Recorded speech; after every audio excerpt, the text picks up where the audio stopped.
Bueno, ahí inicié la grabación. Vamos a arrancar con la teoría de instalaciones eléctricas domiciliarias. Y voy a pasar un poquito en rápido porque ya esto lo vimos en la clase pasada. La instalación eléctrica es el conjunto de componentes eléctricos que forman un circuito y que, bueno, van a permitir la generación, el transporte y la utilización de la energía eléctrica. Ahí están los elementos. Vimos lo que es la tensión, que vendría a ser la presión que ejerce digamos, la fuente de suministro sobre las cargas eléctricas. Habíamos hecho la analogía de la diferencia, el diferencial de potencial o el diferencial de tensión que permitía, digamos que la corriente circule a través de los elementos conductores, y habíamos hecho la analogía de las obras hidráulicas, ¿sí? Que en el caso de tener dos tanques comunicados por vasos comunicantes y entre esos dos tanques los niveles de las aguas eran distintos, o sea que había un desnivel.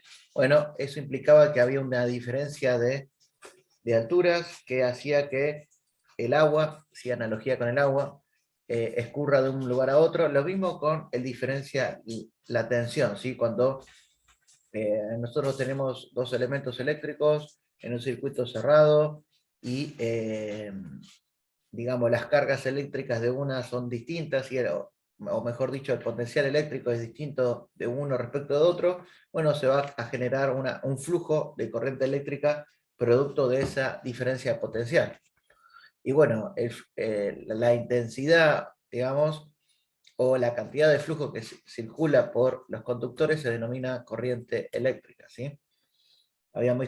Vimos la ley de Ohm, que relaciona la intensidad, voltaje y la resistencia, siendo el voltaje la unidad de el volt, la unidad o voltios, que es la unidad de diferencia de potencial o de tensión, y R es la resistencia que ofrece el elemento conductor al paso de la corriente eléctrica.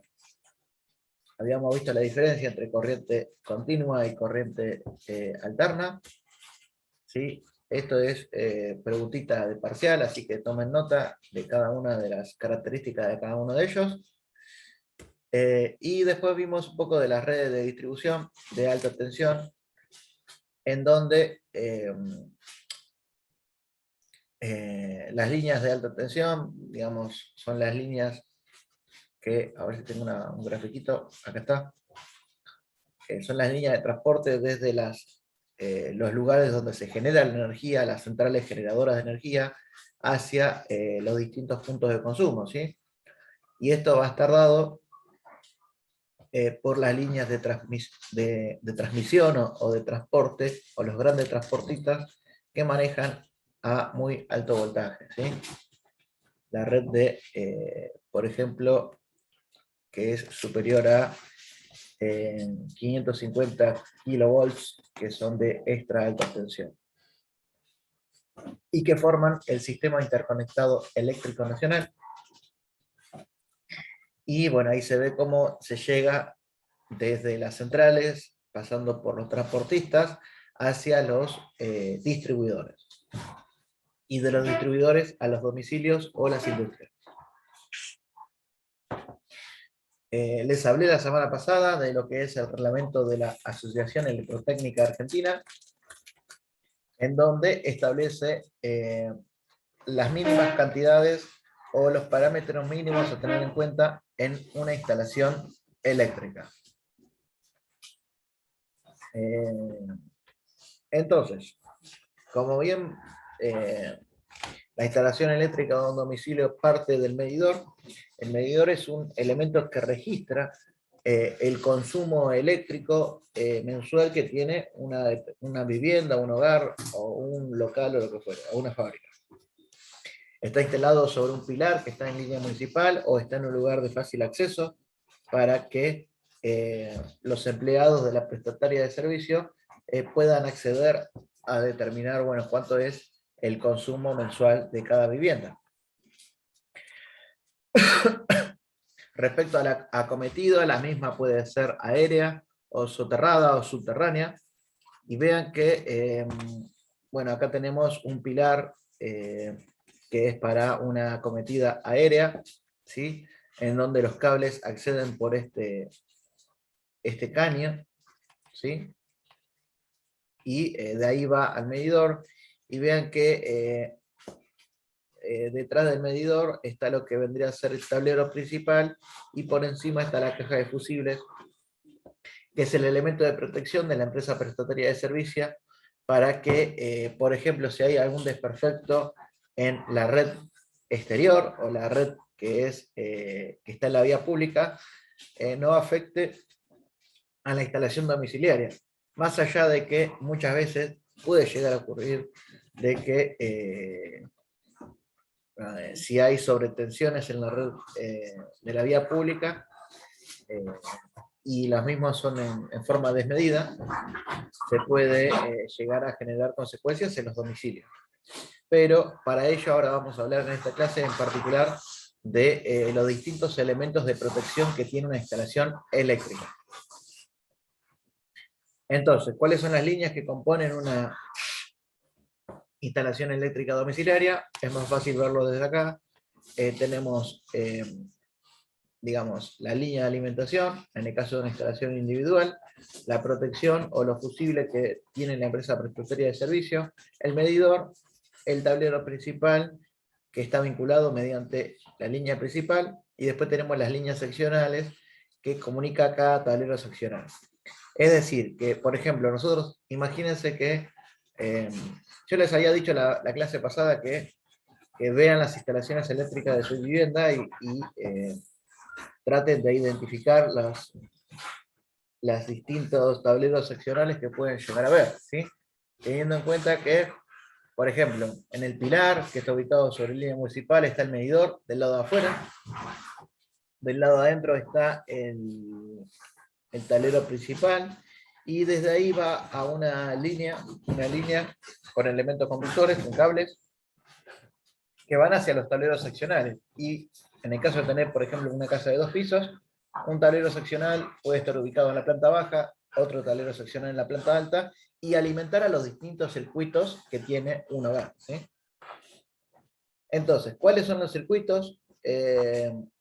Los circuitos pueden ser de distintos usos, como ser general, especial y específico.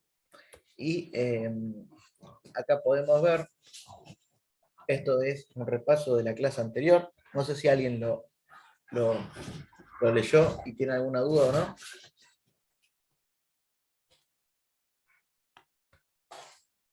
No, profe, ninguna duda. Profe, ¿qué sería un tomacorriente de uso especial? Podría ser el tomacorriente de uso especial, podría ser el toma que está alimentando un equipo de aire acondicionado. ¿Se entiende? Eso podría ser de uso especial. Y de uso específico puede ser, por ejemplo, un tomacorriente que alimente a la bomba, ¿sí?, que está en la cisterna de la casa para poder bombear el agua potable hacia el tanque de reserva, ¿sí? Otro tomacorriente de uso especial podría ser, no sé, en el caso de tener un artefacto de muy alto consumo que está en una vivienda, bueno, en particular se trata de separar ese circuito, porque seguramente ese artefacto que sea de muy alto consumo pueda llegar a afectar el resto de los consumos. Un ejemplo de ello, que hoy en día está muy en moda, son los anafes y hornos eléctricos, ¿sí? En donde en una cocina, ¿sí?, que tiene bueno, el anafe y el horno alimentado de forma eléctrica, también requiere elementos conductores o cables que sean de una sección importante. Entonces, eso también puede ser denominado como un tomacorriente de uso especial. ¿Se entendió la diferencia? Sí, profe, perfecto. Bueno, Gracias. entonces, vamos a... Y vean que acá lo que tenemos es, esto está extraído del reglamento de la Asociación Electrotécnica Argentina, y tenemos la intensidad máxima por boca, siendo la intensidad mide en amperes o amperios, y la cantidad máxima, ¿sí? Y esto tiene que ver con la protección, que esto muchos no voy a detener porque esto lo van a ver más en detalle en tercer año, cuando estén en la materia instalaciones eléctricas y acústicas. Si alguien quiere ampliar los conocimientos de lo que vemos en estas 2 o 3 clases, les puedo facilitar un libro para que lo puedan leer. A ver, me aguardan un segundo que voy a sacar a los perritos que están acá.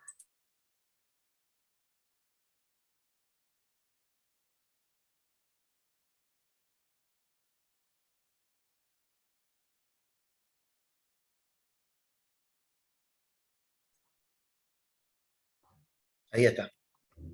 Bueno, como pasa en todas las clases de los jueves, eh, los perritos están durmiendo y cuando empieza la clase empiezan a pelearse y a revolear los almohadones, a tirar las sillas y bueno, a empezar a hacer un poco de lío.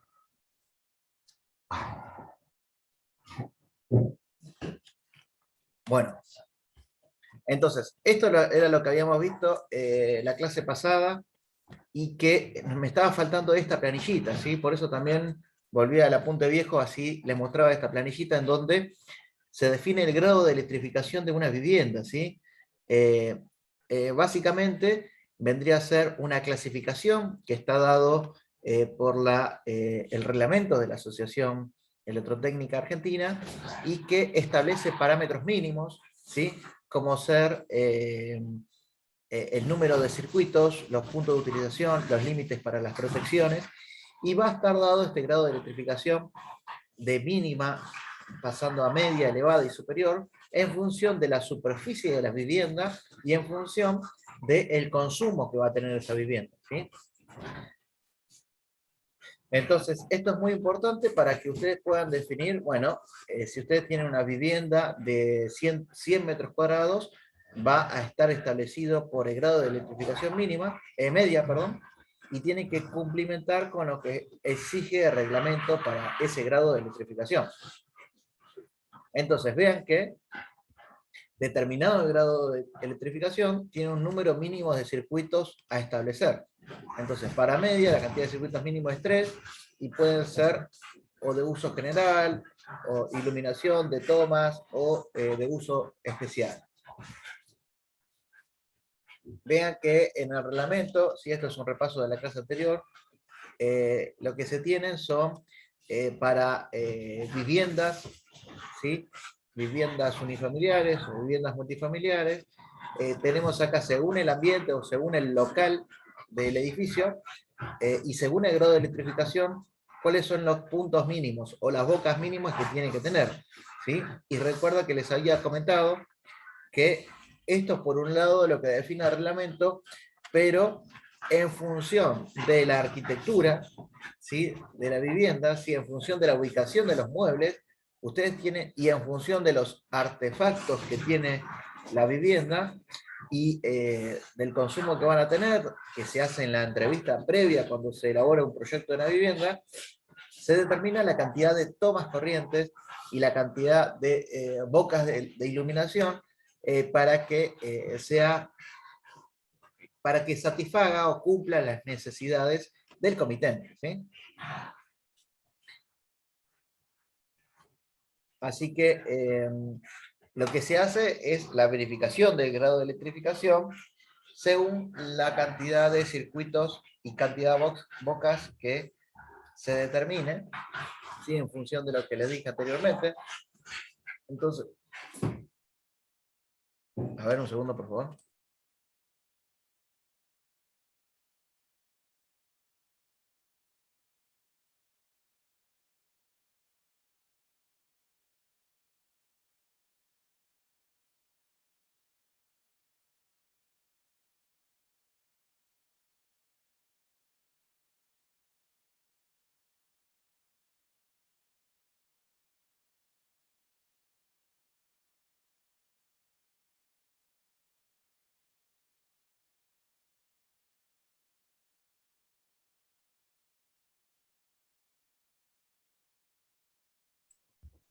Hola, ahí volví.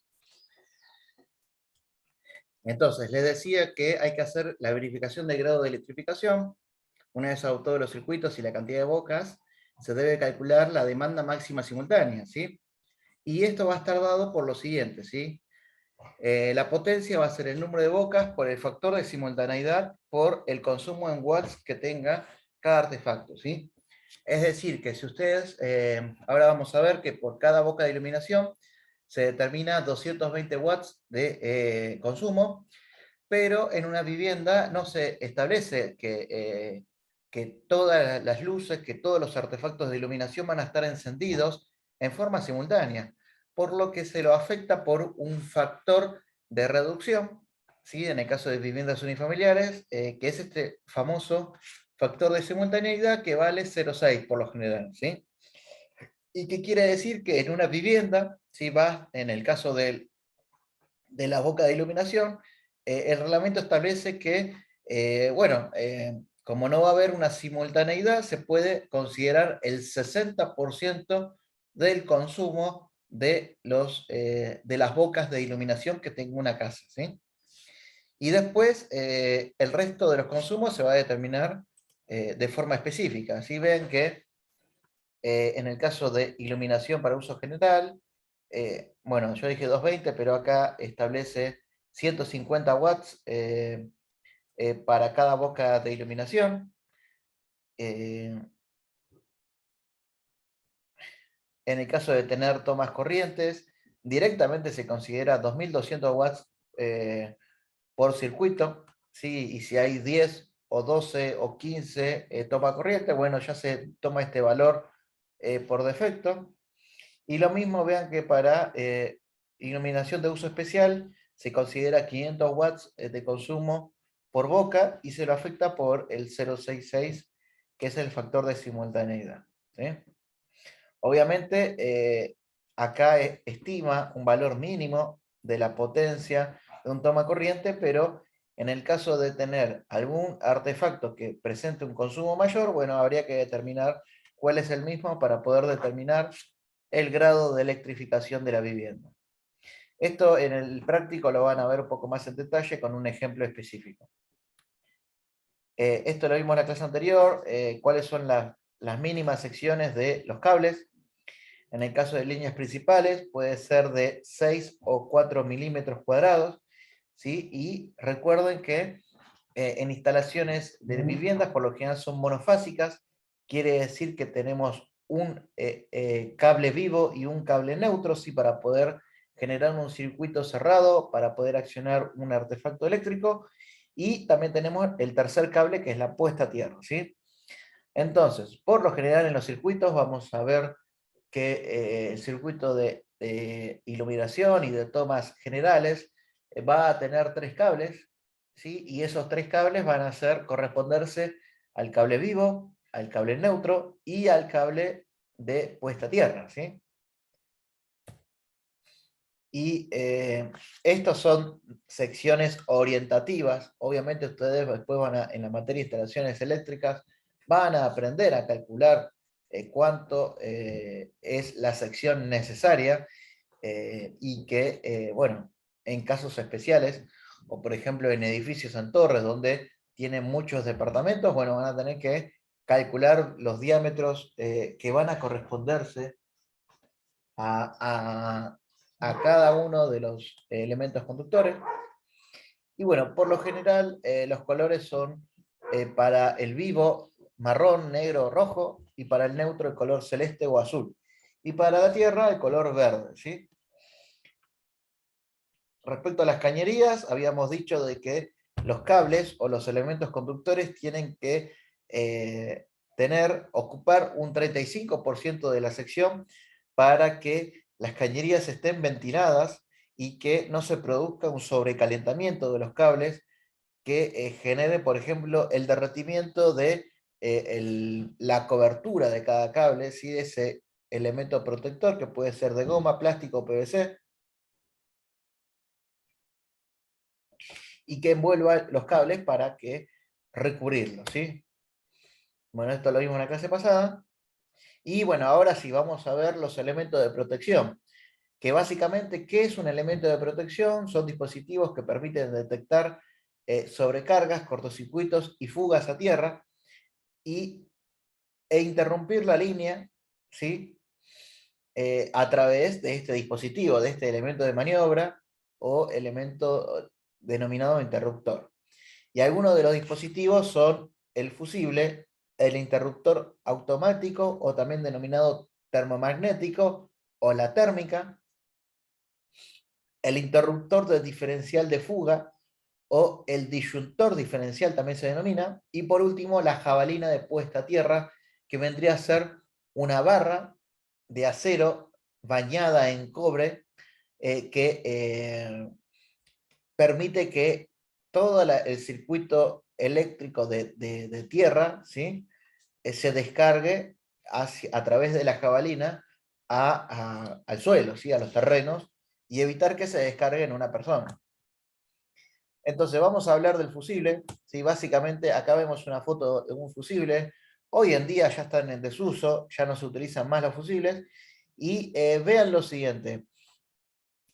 ¿Cómo es la forma de determinar o de accionar de un fusible? Básicamente, lo que tiene es un elemento conductor, que es un filamento, ¿sí? Un filamento que el filamento acá no se ve, pero este es un fusible que es de cerámica, ¿sí? Y presenta un filamento en su interior que presenta un determinado punto de fusión, y cuando hay una sobrecarga o hay un excedente de cargas o un cortocircuito, bueno, ese elemento o ese filamento se funde, ¿sí? E impide el paso de la corriente eléctrica, ¿sí? Entonces, básicamente, volvemos a decir, el elemento filamento que va en el interior del fusible, cuando hay una sobrecarga en el circuito o un cortocircuito, ¿sí? Tengan en cuenta que una sobrecarga tiene que ver con un aumento progresivo de la corriente eléctrica, pero que no se hace de forma inmediata, sino que se va haciendo en forma paulatina. ¿No? Porque teóricamente, digo, por más que trabajen en quinta y entreguen. Sí. Ahí tuve que silenciar. Entonces les decía, el elemento fusible que tiene este filamento que va a tener un punto de fusión, ¿sí? Es decir, que ese filamento se va a derretir cuando hay sobretensiones o cortocircuitos, y básicamente es un tema, digamos, una propiedad térmica del filamento va a cortar el circuito, ¿sí? ¿Qué es lo que sucedía antiguamente, ¿sí? Para ello hay que tener en cuenta que todo el circuito tiene que tener el mismo diámetro de los elementos conductores o los cables, porque tengan en cuenta que a mayor sección de cables, mayor va a ser la corriente eléctrica que puede llegar a conducir a través de lo mismo. Entonces, si nosotros tenemos, o si tenemos una instalación que son como las que se realizaba en la antigüedad, de forma ramificada, como si fuera un árbol, en donde los cables más gruesos estaban al principio y después iban teniendo cables más finitos. Bueno, si tenemos en un mismo circuito cables de 1 milímetro cuadrado, de 1,5, de 2, de 2,5, ¿cuál va a soportar menos el paso de la corriente eléctrica? Obviamente el de menor sección, ¿sí? Porque tengan en cuenta que, al igual que en líquidos, ¿sí? El flujo o la intensidad o los caudales depende de qué? De la velocidad y de la sección. Bueno, lo mismo, el flujo eléctrico va a depender de la sección de los elementos conductores. Entonces, a menos sección, soporta menos intensidad. Entonces, ¿qué es lo que sucede cuando hay mayor intensidad de la que puede soportar el cable? El cable se empieza a calentar. Se empieza a calentar tanto que se empieza a generar mucho calor, empieza a elevarse la temperatura, se empieza a derretir su recubrimiento plástico y bueno, puede llegar a producir un contacto, ¿sí? Un contacto directo con la cañería o contacto directo con algún artefacto. Entonces, cuando se produce esto, el elemento fusible detecta en la instalación de que está habiendo esta sobreintensidad, entonces ¿sí? Se funde el filamento de este que vemos acá, así que no se puede llegar a ver, pero que está acá. ¿Se entendió un poco el funcionamiento de un fusible? Profe, una consulta. Sí, ¿Esos fusibles son los conocidos como tapones? exactamente. Exactamente. Los tapones de la vivienda, sí. No sé si en tu casa todavía tenés tapones o tenés térmicas. Sí, justamente por eso consultaba, porque la casa es antigua y tiene tapones todavía. Bueno, una recomendación que te doy es que llamen a un electricista y que cambien el tablero y le coloque elementos de protección que son más modernos. Es decir, llaves termomagnéticas o térmicas y disyuntores diferenciales. Y que en la medida de lo posible traten de no utilizar esto, ¿sí? Sí, sí, profe, gracias. Eso lo estábamos por hacer. Bueno, bueno, muy bien. Al igual que los cables, ¿sí? Tengan en cuenta que en la antigüedad el recubrimiento o la vaina protectora de los cables era tela, ¿sí? Y la tela con el tiempo se oxida, ¿sí? Y muchas veces sucede que en las instalaciones eléctricas ingresa agua por las cañerías, ¿sí? Porque falta alguna impermeabilización o hay justo una boca que está al exterior que no es totalmente hermética y se llenan de agua. Entonces, esa agua en el interior de las cañerías hace que se pudran los cables, y más si son de tela, se pudran más, y eso se va deshaciendo y puede llegar a haber un contacto directo a través de las cañerías, ¿sí? Es decir, que puede llegar a haber una pared que sea electrificada y puede llegar a dar una patada, ¿sí? Dicho en forma vulgar, o una sobreintensidad o una descarga a través del cuerpo humano, ¿sí? Es decir, una descarga indirecta o directa. Bien, el otro dispositivo de seguridad es el interruptor automático o termomagnético o la famosa térmica, ¿sí? Entonces, acá el funcionamiento se basa en dos fenómenos físicos, ¿sí? Uno es térmico y el otro es magnético, ¿sí? Entonces, el fenómeno físico térmico es similar al del fusible o el tapón, en donde hay una lámina bimetálica, ¿sí? Conectada en serie al circuito que hace que cuando haya una sobreintensidad, ¿sí? Esta lámina, a ver si tengo, no, no lo tengo. Bueno, acá tengo distintos interruptores o termomagnéticos. Lo que hace es que esa lámina se doble. A ver si puedo copiarla. Pero bueno, imagínense lo siguiente. Imagínense, a ver si puedo escribir. No, bueno, vamos.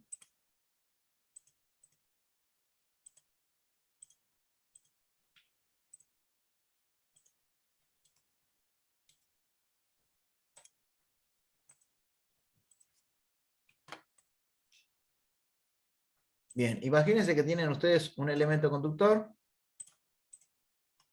Este es el otro elemento conductor. Y en el medio de la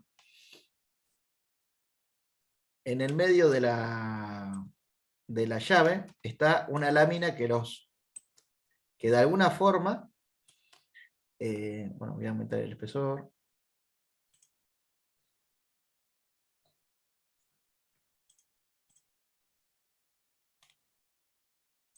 Imaginen lo siguiente, esta es la lámina, que es el bimetálico que está en el interior de la llave termomagnética, y esta lámina, cuando hay una sobrecarga, ¿sí? O una sobreintensidad, lo que hace es se curva, y se curva generando que el circuito se desconecte, ¿sí? Entonces esto es en forma casi instantánea.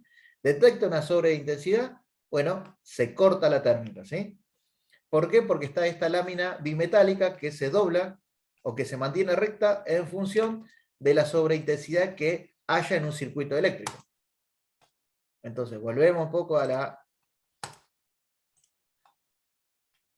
acá. Entonces, vean que, por un lado, tenemos esto, y por otro lado tenemos un circuito magnético, ¿sí? Y básicamente acá el circuito magnético es para los cortocircuitos, ¿sí? En donde hay un electroimán, ¿sí? Que cuando, bueno, el paso de la corriente eléctrica sobre el imán, ¿sí? Esto va a producir, en realidad cuando el paso de una corriente eléctrica, esto la van a ver en electromagnetismo, o mejor dicho, un elemento conductor que pasa a través de una espira que tiene imanes, bueno, va a producir una cierta corriente, ¿sí? Entonces, cuando hay una sobreintensidad, se detecta en este circuito magnético y se dispara o se acciona, mejor dicho, el elemento de protección, ¿sí? Debido a que hay un cortocircuito. Entonces tengan en cuenta que un interruptor automático lo que hace es, por un lado, para las sobrecargas, ¿sí? Presenta el bimetálico o presenta un componente térmico que hace que, bueno, se supere una cierta temperatura o la sobrecarga va a generar un flujo de calor que cuando se supera un determinado umbral salta y se acciona el interruptor. Y por otro lado va a tener un electroimán que cuando existe un cortocircuito, es decir, una descarga muy alta en un lapso de tiempo, digamos, muy pequeño, también salta el elemento de protección. Profe, ¿Sí? pero son accionados las dos protecciones, es decir, el electroimán y la lámina bimetálica al mismo tiempo, o es uno o es otro. No, es automático, ¿sí? Eso está en el interior de la llave, digamos. En realidad lo que hacen ustedes es conectan los cables al interruptor, a la llave térmica o al interruptor automático, e internamente se produce este doble efecto, ¿sí? El accionamiento del imán o el accionamiento del bimetálico, ¿sí? Entonces, eso es algo de la forma automática que trabaja, ¿sí? Y tengan en cuenta que, a ver, ustedes van a tener sobrecorrientes y cortocircuitos, ¿sí? La sobrecorriente vendría a ser el aumento de la corriente eléctrica debido a que, por ejemplo, imagínense que ustedes tienen una vivienda y en su vivienda tienen artefactos eléctricos normales, no sé, la tele, la computadora, yo qué sé, no sé, la heladera y demás, o los artefactos de cocina, y de repente dicen, bueno, voy a aprovechar el toma corriente que tengo en mi vivienda, voy a tirar un alargue y voy a empezar a usar una soldadora, ¿sí? Una soldadora porque quiero hacer una reja o quieren hacer no sé algo, y tengan en cuenta que la instalación eléctrica no está preparada para utilizar ese artefacto eléctrico como hacer, por ejemplo, una soldadora. Entonces, ¿qué es lo que pasa cuando empiezan a usar la soldadora? No sé si les pasó a ustedes en su vivienda, que las lamparitas empiezan a, a, a disminuir, digamos, su luminosidad o empieza a funcionar mal la instalación. Entonces, ¿qué es lo que pasa? Se requiere una sobreintensidad para poder accionar ese elemento eléctrico, entonces es muy probable que se quemen los cables. Entonces, previo a quemarse los cables, el dispositivo de seguridad que es la llave térmica detecta esa sobrecorriente, entonces, bueno, directamente salta la térmica. ¿Se entiende?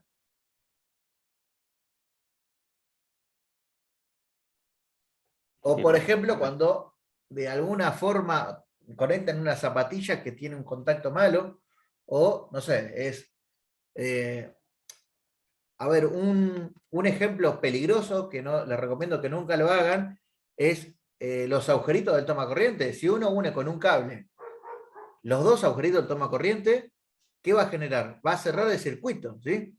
Y va a generar que de alguna forma salten las térmicas, o salten los fusibles, o salte los elementos de protección eléctrico, porque ahí están generando un puente eléctrico que están uniendo digamos, el neutro con el vivo, sin un artefacto de por medio, un artefacto eléctrico que genere, no sé, el funcionamiento de algo, o el consumo de electricidad, o la generación de calor, o lo que fuera.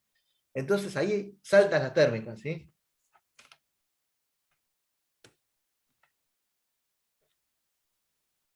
Bien, eso es por un lado, ¿sí? Tanto los fusibles como la térmica protegen la instalación eléctrica, ¿sí? Entonces, ¿qué es lo que protege la vida humana?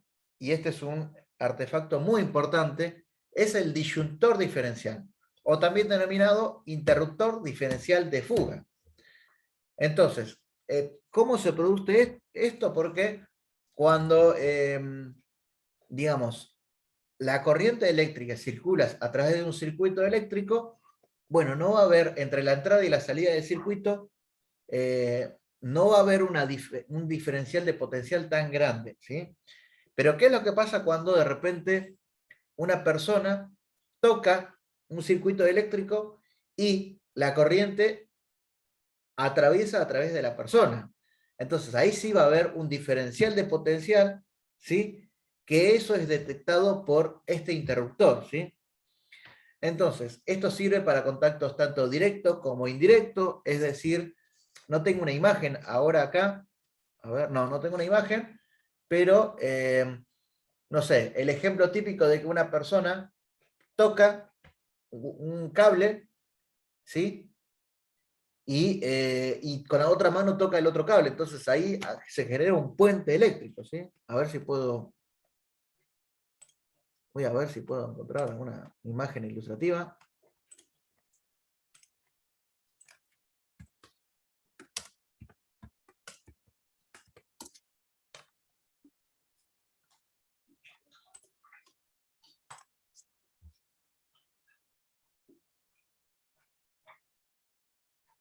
Bueno, en internet hay un montón. Ustedes pongan en internet contacto eléctrico de una instalación eléctrica, ¿sí? Contacto directo eléctrico, y pueden ver imágenes como esta, ¿sí? ¿Qué es lo que sucede? La corriente que pasa por los cables, en este caso, va a pasar por la persona y después va a volver al circuito, ¿sí? Acá hay un contacto eléctrico. Entonces, en este punto, ¿sí? Se produce un diferencial de potencial que es porque cambia el elemento conductor, pasa de cable a ser la mano de la persona, ¿sí? ¿Se entiende un poco lo que sucede? Entonces, en este caso, cuando existe este diferencial de potencial, el interruptor lo detecta, ¿sí? Y entonces ahí es donde acciona el disyuntor diferencial, ¿sí? Es decir, que detecta esta diferencial de potencial por contacto directo o por contacto indirecto y salva la vida humana, ¿sí? Obviamente se está bien calculado. Bueno, aprovechando esta imagen, acá tenemos contacto directo y acá tenemos el contacto indirecto, ¿sí? Vea que en el contacto indirecto lo que hacemos es, tenemos un artefacto que está tocando, está en contacto con un circuito eléctrico y hay una fuga en ese artefacto. Entonces nosotros tocamos ese artefacto que presenta la fuga y ahí tenemos un contacto indirecto, ¿sí?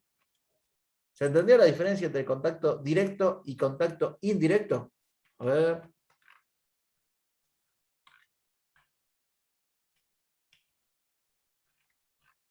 ¿Alguna fotito? Bueno, es muy,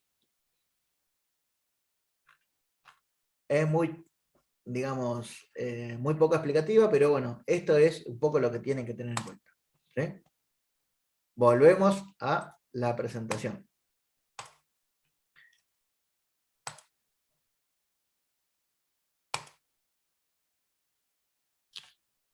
Entonces también, acá tenemos el funcionamiento, digamos, de lo que es un interruptor diferencial de fuga. Básicamente detecta la diferencia de corriente de entrada y salida de un circuito, ¿sí? Y cuando se supera un determinado umbral, una sensibilidad, por el cual está calibrado el dispositivo, se interrumpe el paso de la corriente, ¿sí? Imagínense que esto tiene que ser en forma casi inmediata, ¿sí?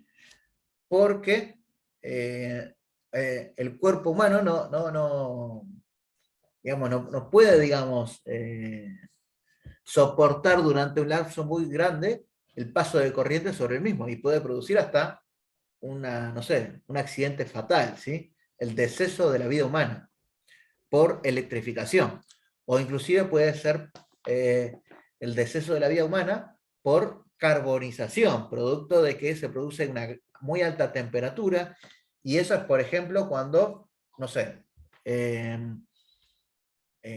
intenta robar los cables que están en la ruta de muy alto voltaje, en donde hay una zona de peligrosidad cercana a esas torres de alta tensión, en donde no tiene que haber nadie, ¿sí? No tiene que pasar ni la persona, ni nadie, porque puede haber una descarga eléctrica y puede, digamos, afectar la vida humana.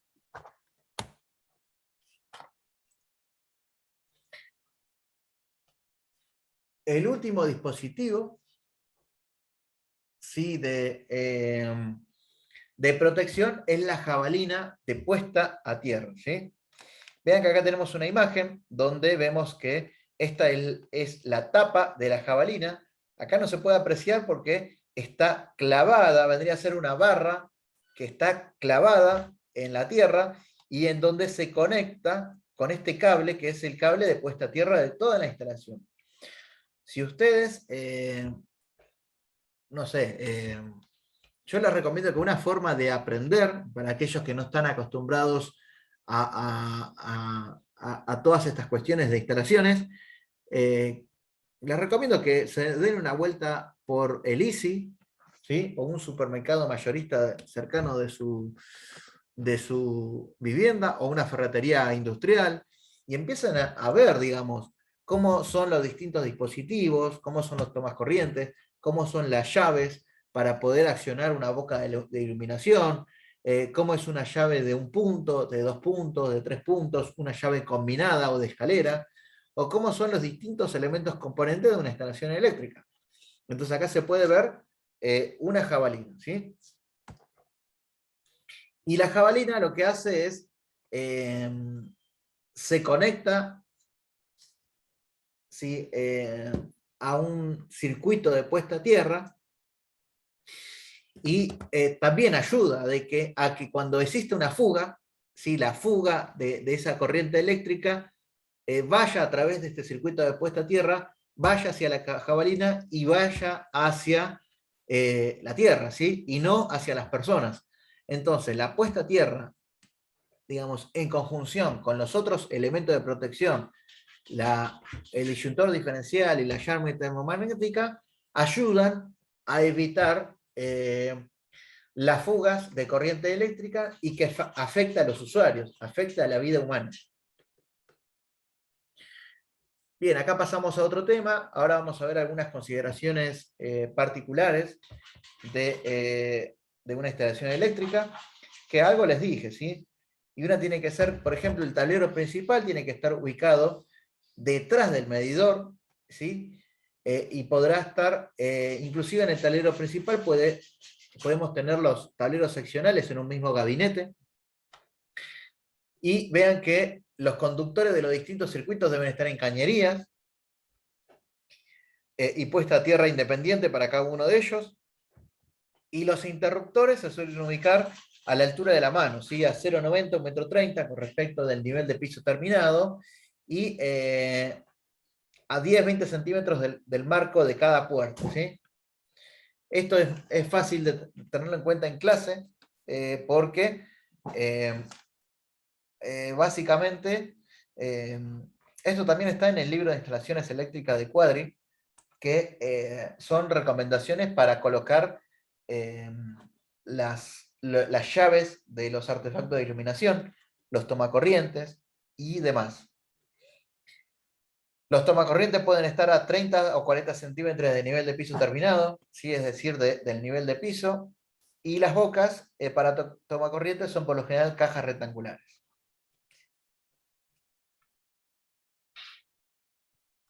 Acá está un poco explicado. Vean que tenemos, en este caso, a 90, 1,30 m, 1,20 m, esta llave combinada, en donde tenemos, no, perdón, una llave más un toma, ¿sí?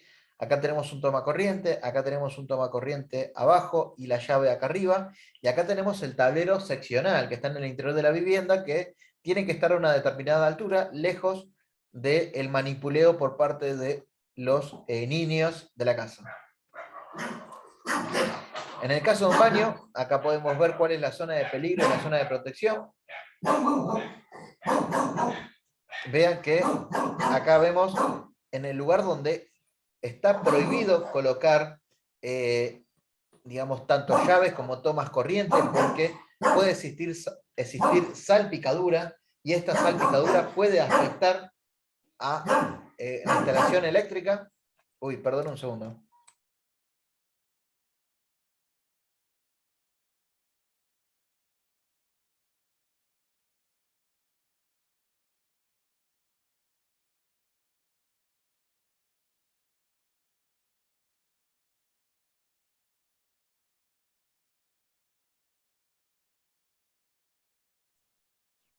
Listo, ahí volví. Y después, bueno, acá tenemos distintos circuitos. Circuitos de iluminación y circuitos de toma corriente. Vean que la forma de conectar una lámpara es en serie, ¿sí? Entonces acá lo que se puede ver es que del circuito, ¿sí?, se conecta con el neutro a la lámpara, y con el vivo va el cablecito hasta el interruptor y sale lo que vendría a ser el retorno, ¿sí?, para volver a conectar a la lámpara, y cuando se acciona este interruptor se cierra el circuito y se prende la lamparita. ¿Sí? Esto es más fácil cuando, a ver si tengo otro ejemplo más lindo.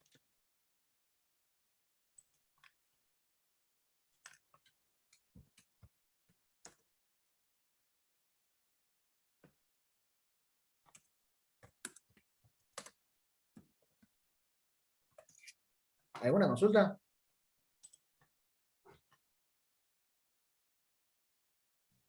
Por ahora no.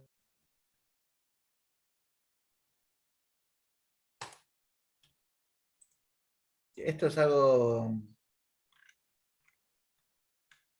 Ahí me gusta más. Otra imagen que les voy a mostrar.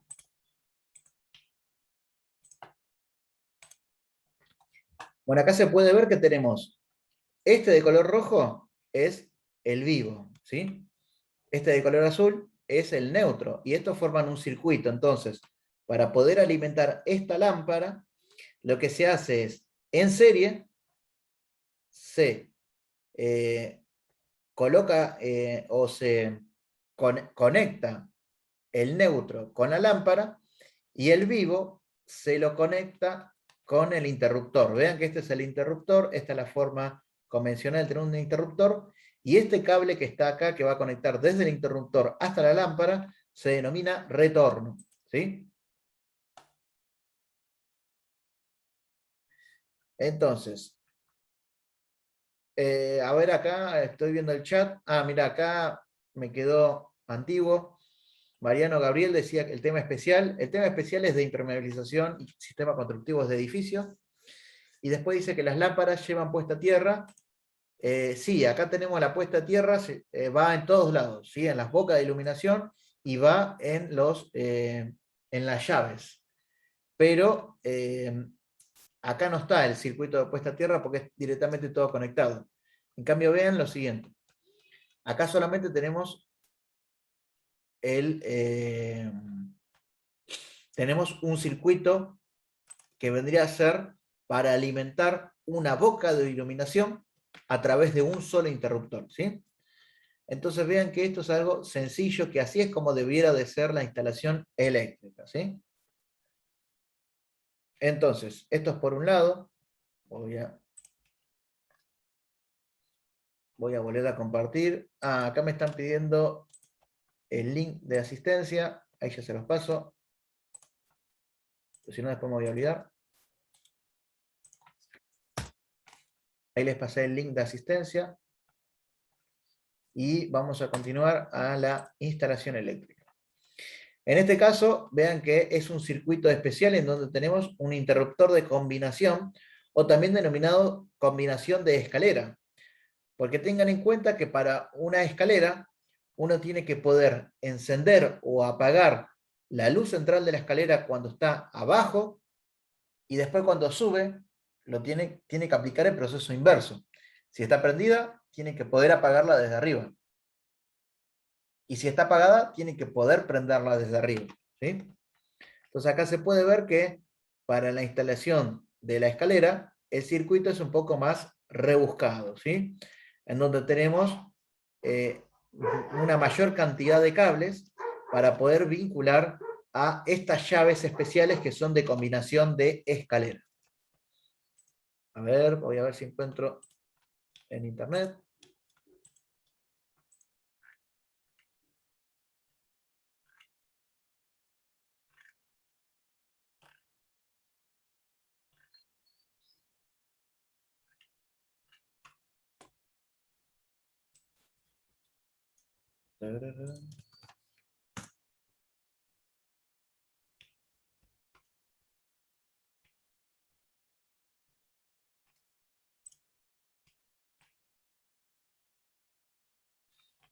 Bueno, acá si ustedes van a esta página que recién les mostré,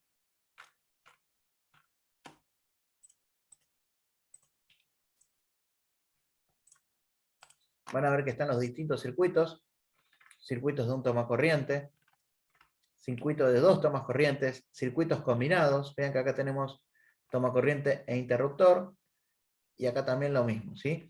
Y acá hay un videíto, no sé si cambio, ¿se ve el videíto? ¿Si cambio o no?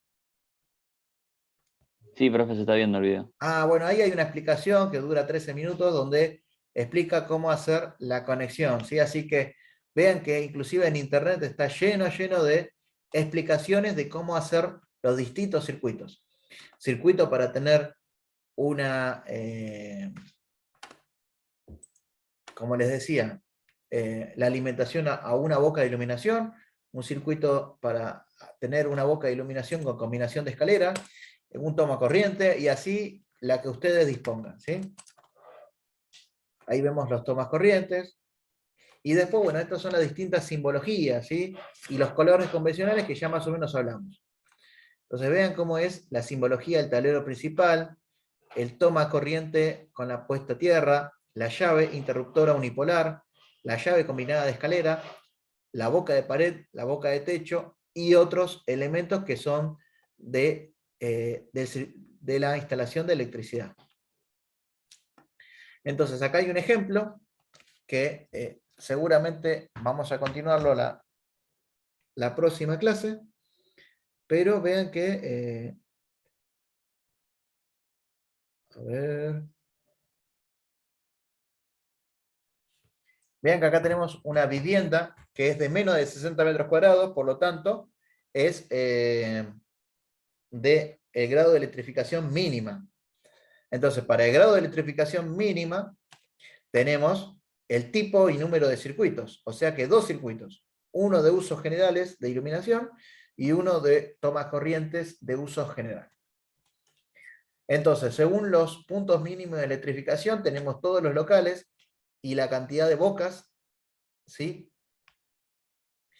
Y según el esquema de instalaciones eléctricas, ¿sí? Sin cañerías y sin diámetros y sin cantidad de conductores, tenemos lo siguiente. No sé si pueden llegar a ver que en esta vivienda tenemos una boca de techo para un artefacto de iluminación. Acá tenemos otra boca de techo para este artefacto de iluminación. Vean que está centrado con el mobiliario y obviamente hay que centrarlo con la vivienda.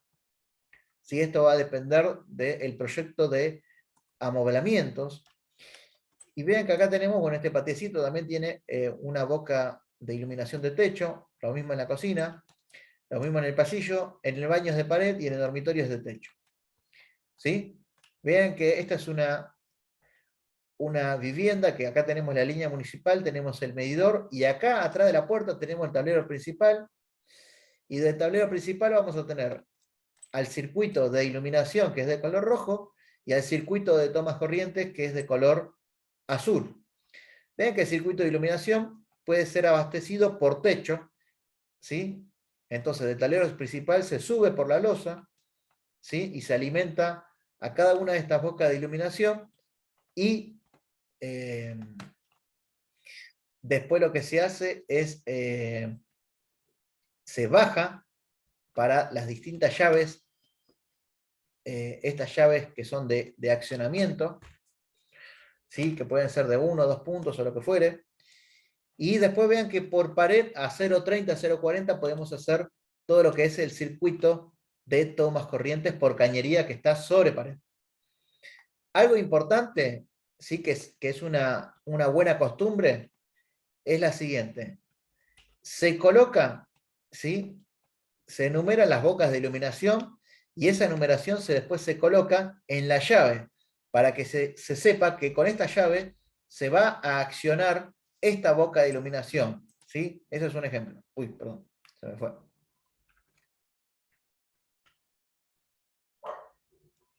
Y así, sucesivamente, esto lo van a ver mejor en el trabajo práctico. Entonces, una vez adoptados los circuitos, la cantidad de boca, se determina el factor de simultaneidad y el consumo por circuito. Vean que es muy sencillo. El circuito 1 tiene 8 bocas de iluminación, multiplicado por este factor de simultaneidad y multiplicado por este consumo por boca, nos da esta potencia máxima. Los tomas es directamente 2200, y acá tenemos la potencia total en watts, que es de 3 kilowatts, ¿sí? Que es menor al límite de grado de electrificación, que es 3,7, por lo tanto, está bien establecido este grado de electrificación. A partir de acá conectamos, decimos, bueno, cuáles son las dimensiones mínimas de los conductores, es decir, de los cables, y cuáles son las dimensiones mínimas de las cañerías para estos cables. Un ejemplo es la cañería de 5 octavos de pulgada, o la cañería de 3/4. Vean que son cañerías rígidas, las mismas pueden ser de caño corrugado, se utilizan para estas secciones que están acá, bueno, acá tenemos el plano de circuitos, ¿sí? Este es el plano final, donde tenemos que, del tablero principal, conectamos, ¿sí?, a todos los circuitos, y le colocamos la cantidad de cables que tiene, la cantidad de cables que tiene cada cañería, más la puesta a tierra y el diámetro de la cañería, ¿sí? El diámetro de la cañería puede ser en milímetros o puede ser en pulgadas.